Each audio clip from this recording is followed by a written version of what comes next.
Dolar naik nggak jadi masalah karena rakyat di desa tidak pakai dolar dan pangan aman. Pernyataan kontroversial Presiden Prabowo Subianto itu langsung memicu perdebatan publik. Sebab bagi rakyat kecil, naiknya dolar bukan perkara sepele. Ketika dolar melambung tinggi dan rupiah anjlok, efek dominonya akan nyata terasa dalam kehidupan sehari-hari. Saya yakin sekarang ada yang selalu entah apa, saya nggak mengerti. Sebentar-sebentar Indonesia akan kolaps, akan chaos, akan apa, ya kan? Rupiah begini, dolar begini, dolar. Orang rakyat di desa nggak pakai dolar kok, ya kan? Pangan aman, energi aman, ya banyak negara panik, Indonesia masih oke. Perlu diingat, Indonesia masih bergantung pada impor untuk banyak kebutuhan, mulai dari BBM, bahan baku industri, pangan, obat-obatan, sampai alat elektronik. Saat dolar naik, biaya impor otomatis ikut naik. Akibatnya harga barang di dalam negeri ikut terdorong mahal, harga kebutuhan pokok bisa merangkak naik, biaya transportasi meningkat, tarif produksi industri membengkak. Dan ujung-ujungnya rakyat lagi yang akan menanggung beban. Bukan cuma itu, perusahaan yang punya utang dalam dolar pun akan terpukul lebih keras.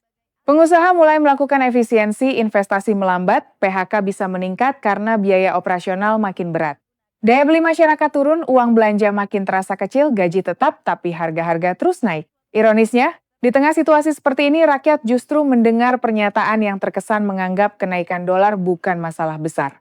Padahal nilai rupiah bukan hanya soal angka ekonomi, ini soal harga beras di dapur, soal biaya sekolah anak, soal ongkos hidup yang makin menekan masyarakat kecil. Kalau dolar terus melambung dan rupiah terus melemah, efek dominonya bisa menjalar kemana-mana. Ekonomi melemah, keresahan sosial meningkat, dan kepercayaan publik ikut terguncang. Karena ketika rupiah jatuh, yang pertama kali merasakan sakitnya bukan pejabat, melainkan rakyat biasa. Bank Indonesia juga sudah transparan, tapi pemerintah masih terus menyangkal. Oleh karena itu, mari kita cari aman, karena pada saatnya nanti kita semua harus berjuang masing-masing. Karena kenaikan harga yang berjalan bersama dengan penurunan daya beli itu bukan siklus, tapi alarm. Bank Indonesia sudah kasih sinyal, harga ke depan akan naik. Ini bukan perasaan, ini dari data Bank Indonesia. Ini jelas, Bank Indonesia memperkirakan 3-6 bulan ke depan harga-harga akan naik. Indeks ekspektasi harga Juni 2026 di 175,6, September di 163,2.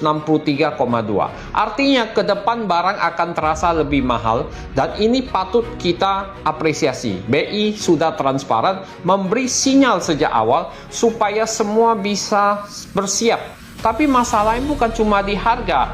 Di saat harga diperkirakan naik, penjualan justru akan diprediksi turun. Juni turun ke 136,8, September turun ke 137,8.